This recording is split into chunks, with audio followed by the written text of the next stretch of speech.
You ask Tiger to solve. This deals with linear equations with one unknown.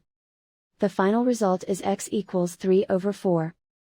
Let's solve it step by step. Swap sides. Isolate the x. Multiply both sides by inverse fraction 7/4.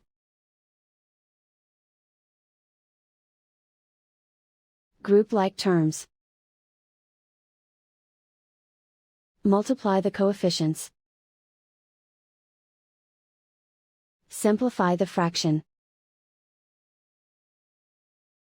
Multiply the fractions. Simplify the arithmetic. And so the final result is x equals 3/4.